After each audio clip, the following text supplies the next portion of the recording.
싶은 말씀. 사무엘상 13장입니다. 13장의 배경이 되는 10장 8절 한 절 읽겠습니다. 사무엘이 사울 왕에게 하는 말입니다. 너는 나보다 앞서 길갈로 내려가라. 내가 네게로 내려가서 번제와 화목제를 드리리니 내가 네게 가서 내가 행할 것을 가르칠 때까지 7일 동안 기다리라. 사무엘상 12장에서는 사울 왕이 암몬과의 전쟁에서 승리했습니다. 하지만 선지자 사무엘은 승리의 기쁨에 취해 있는 그들에게 찬물을 끼얹었습니다. 그것은 이스라엘에게 필요한 것은 지금 전쟁의 승리를 누리는 기쁨도 아니고 사울 왕의 위대한 업적도 아니고 바로 회개와 다시 말씀 안에 거하는 것이었습니다. 그럼 왠지 이어지는 13장에서는 이스라엘의 달라진 모습으로 시작할 것 같지만 실질적인 역사는 그렇게 흘러가지 않습니다. 참고로 13장과 14장은 하나의 큰 이야기로 보시면 좋습니다. 우선 13장의 주요 사건은 사울 왕이 제사장 사무엘을 기다리지 못하고 제사를 직접 집도한 것이 문제가 되었습니다. 오늘 본문 13장을 바르게 이해하기 위해서는 10장 8절 말씀을 기억하셔야 합니다. 10장 8절입니다. 너는 나보다 앞서 길갈로 내려가라. 내가 네게로 내려가서 번제와 화목제를 드리리니 내가 네게 가서 내가 행할 것을 가르칠 때까지 7일 동안 기다리라입니다. 여기에는 두 가지 명령이 담겨져 있습니다. 첫 번째는 길갈에서 제사를 드리기 전에 하나님의 말씀을 기다려야 하는 것이었습니다. 그리고 두 번째는 제사를 드릴 수 있는 제사장 사무엘이 도착하기까지 제사를 기다리는 것이었습니다. 하지만 사울 왕은 사무엘이 7일 동안 오지 않자 하나님의 말씀을 기다리지 않고 본인 스스로가 제사를 집도하여 드리게 된 것입니다. 사울 왕 입장에서는 나름대로 이유가 있었습니다. 첫 번째, 사무엘이 말한 대로 7일은 기다렸다입니다. 그리고 두 번째는 블레셋과의 전쟁 준비 중에 많은 이스라엘 군인들이 탈영을 하기 시작했습니다. 그래서 조바심이 났던 것이었습니다. 그리고 세 번째는 적이 바로 코앞까지 포위를 한 상태입니다. 그 당시 모든 고대 국가들은 전쟁 전에 그들이 믿는 신에게 반드시 제사를 드리고 전쟁에 참여했습니다. 왜냐하면 그들에게 전쟁은 신들의 전쟁이었기 때문입니다. 그래서 나름대로 사울 왕은 위기 상황에서 본인 스스로가 제사를 집도한 것입니다. 사울의 죄는 크게 두 가지입니다. 첫 번째, 가장 큰 죄는 하나님의 말씀을 기다리지 않았다라는 것입니다. 아무리 위기 상황이라 할지라도 사울 왕은 사무엘 선지자가 전달하는 하나님의 말씀을 기다려야 했습니다. 하지만 그는 하나님의 말씀을 기다리지 않았습니다. 그리고 두 번째, 그의 죄는 본인 스스로가 제사장이 아님에도 불구하고 제사를 직접 집도한 것입니다. 사울 왕이 제사를 집도한 것은 겉으로 드러난 죄가 되는 것입니다. 하지만 더 심각한 것은 사울 왕 마음 중심에는 하나님의 말씀이 없었다라는 것입니다. 사울 왕이 바라보는 제사에는 하나님이 주인공이 아니라는 것입니다. 오로지 본인이 왕으로서 이 전쟁에서 이기는 것이 중요한 것이었습니다. 저는 사울 왕의 이런 모습을 통해 저의 모습을 보게 됩니다. 그것은 하나님의 말씀보다 행사에 더 무게를 두며 살아가는 제 모습을 종종 발견합니다. 이것이 바로 죄입니다. 여러분들의 삶은 어떠하신가요? 사람들 눈에는 잘 드러나지는 않지만 하나님의 눈에는 확연하게 드러나는 죄가 있다라는 것입니다. 그래서 사울 왕은 결국 두 가지 예언을 사무엘 선지자로부터 받게 됩니다. 첫 번째, 사울 왕의 왕권이 오래 가지 않을 것이다라는 것입니다. 두 번째, 하나님이 이미 다른 왕을 선택하셨다라고 말을 합니다. 오늘 본문을 통해 내가 생각하는 제사, 즉 예배의 관점을 한번 점검해 보시길 바랍니다. 오늘 본문은 크게 세 부분으로 나눌 수 있습니다. 첫 번째, 사울 왕의 아들 요나단이 등장합니다. 그리고 그가 블레셋을 먼저 치게 됩니다. 두 번째, 사울 왕의 불순종입니다. 세 번째, 위태로운 이스라엘의 전쟁 상황입니다. 참고로 오늘 본문의 첫 번째 부분과 마지막 부분의 내용은 14장과 연결이 됩니다. 오늘 본문의 첫 번째 부분은 1절서부터 7절까지 사울 왕의 아들 요나단이 블레셋을 먼저 치게 되는 내용입니다. 1절의 시작이 사울이 왕이 될 때 나이가 40세이고 그가 이스라엘을 다스린 지 2년이 되었다라고 기록합니다. 참고로 이 1절은 다른 사본에 보시게 되면 사울의 나이와 통치 기간이 다름을 또한 말하고 있습니다. 사울 왕은 이스라엘 백성 중에서 군사 3,000명을 선택합니다. 그리고 2,000명은 본인과 함께 믹마스라는 베델산 지역에 있게 하고 나머지 1,000명은 그의 아들 요나단과 함께 베냐민 땅 기브아에 있도록 합니다. 3절에 갑자기 사울 왕의 아들 요나단이 1,000명의 병력을 가지고 블레셋 사람의 수비대를 공격하게 됩니다. 14장의 내용을 참고해 보면 사울 왕의 아들 요나단이 사울 왕과 상의 없이 독단적으로 이 전쟁을 시작한 것으로 보여집니다. 그리고 오늘 본문 4절에 보시면 사울 왕이 그의 아들 요나단이 블레셋을 공격한 사실을 나중에 알게 되었다라고 기록합니다. 그래서 사울 왕은 모든 병력을 길갈로 모으게 됩니다. 여기에서 나오는 길갈이 바로 우리들이 먼저 앞서 본 10장 8절에 나온 사무엘 선지자가 너는 나보다 앞서 길갈로 내려가라는 말씀과 연결이 되는 것입니다. 그리고 이어지는 5절서부터 7절은 이스라엘의 초라한 병력과 블레셋의 엄청난 병력 차이를 성경이 드러내고 있습니다. 그리고 결론은 이로 인해 모든 이스라엘 백성들이 떨고 있음을 성경은 말하고 있습니다. 우선 이스라엘이 가진 병력을 살펴보게 되면 사울 왕이 가진 2,000명 그리고 아들 요나단이 가지고 있는 병력 1,000명입니다. 하지만 블레셋의 병력을 세 가지로 구분합니다. 첫 번째, 병거가 3만이다라고 말하고 있습니다. 엄청나죠? 두 번째, 마병이 6천이다라고 기록합니다. 그리고 세 번째는 블레셋의 백성들이 해변 모래와 같이 많다라고 성경은 기록하고 있습니다. 그리고 6절과 7절에 보시게 되면 블레셋의 병력이 믹마스의 진을 치게 되매 이스라엘의 병력들이 두려워하여 다들 흩어지기 시작했다라고 기록하고 있습니다. 하지만 사울 왕은 아직 길갈에 머물러 있음을 성경은 드러내고 있습니다. 오늘 본문의 첫 번째 부분은 사울 왕의 아들 요나단이 블레셋을 먼저 치게 되므로 전쟁이 시작되었습니다. 하지만 엄청난 블레셋 군사의 규모에 이스라엘 군사들이 흩어지기 시작했습니다. 오늘 본문의 두 번째 부분은 8절서부터 15절까지 사울 왕의 불순종입니다. 사울 왕은 매우 초조했습니다. 암몬과의 전쟁에서는 하나님의 영으로 승리를 거두었지만 지금 그의 눈에 보이는 상황은 매우 심각했습니다. 우선 8절에 사울 왕은 사무엘을 7일 동안 초조하게 기다렸음을 말하고 있습니다.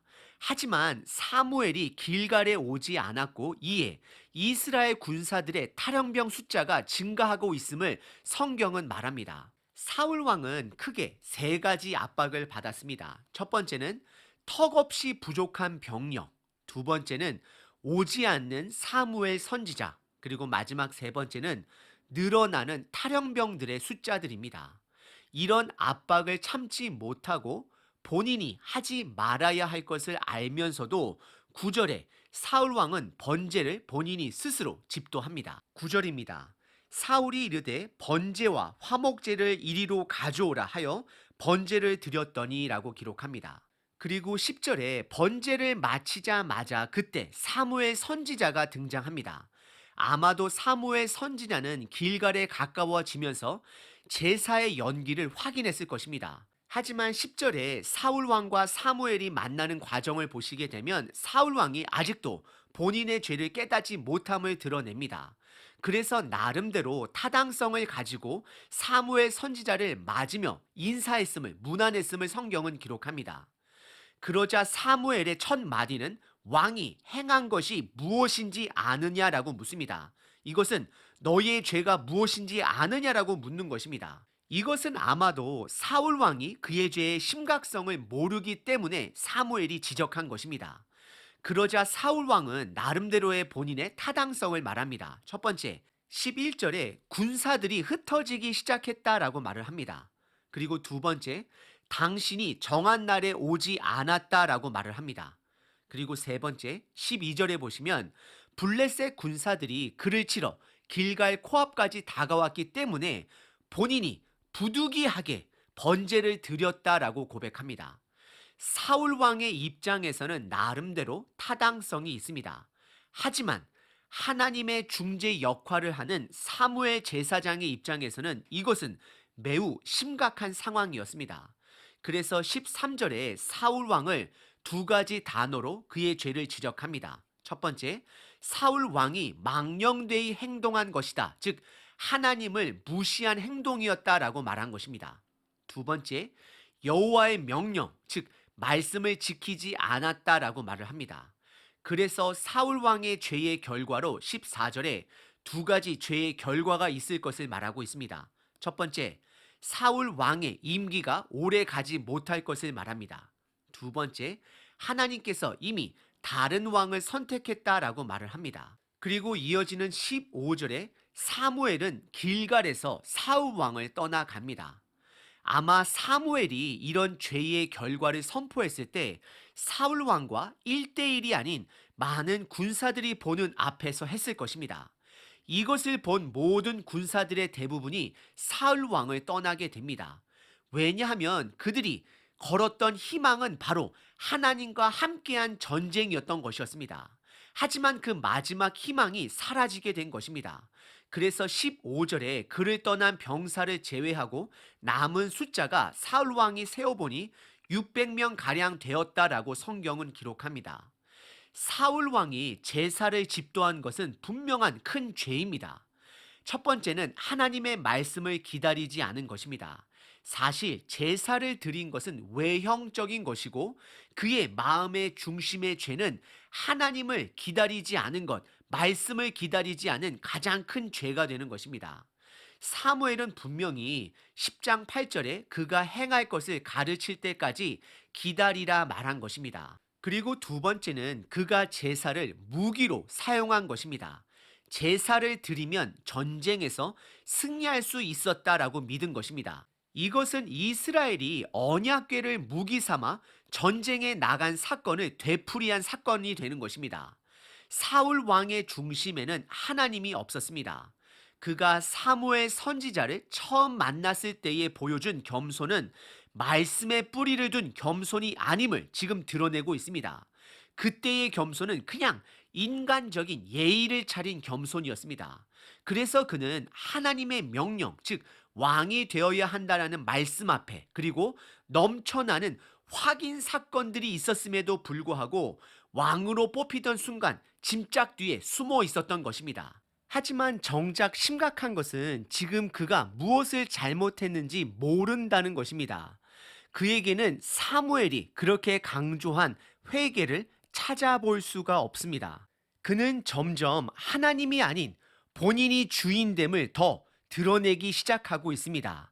그는 겸손했다가 교만해져 가는 것이 아니라 숨겨진 교만을 드러내가고 있는 것입니다.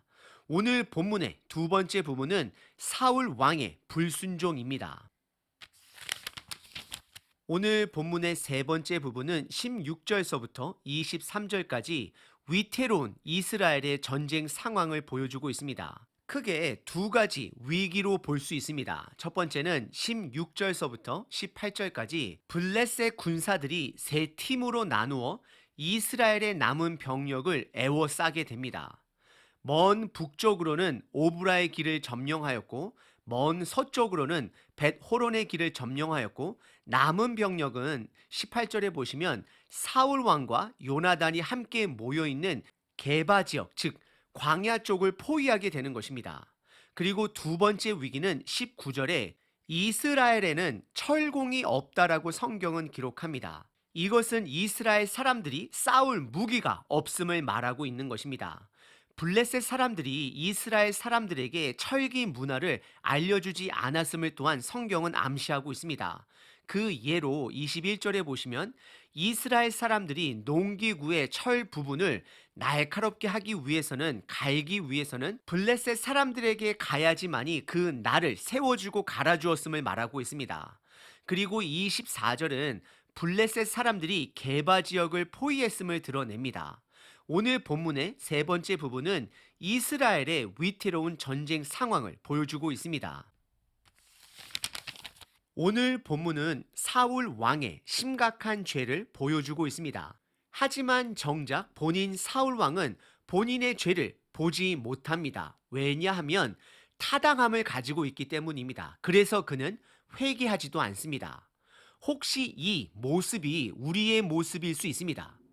하나님은 우리의 죄를 심각하게 보고 계시는데 우리는 나름대로 그 타당함을 가지고 내 죄가 무엇인지도 모르고 그냥 살아갈 수 있다라는 것입니다. 오늘 본문에 드러난 사울의 죄는 크게 두 가지였습니다. 첫 번째는 하나님의 말씀을 기다리지 않았다라는 것입니다.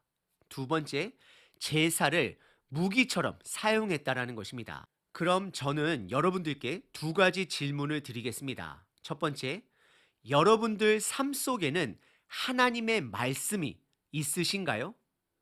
무언가를 결정할 때 하나님께 여쭤보시나요? 급한 상황에서도 하나님을 기억하며 그 상황을 대처하시나요?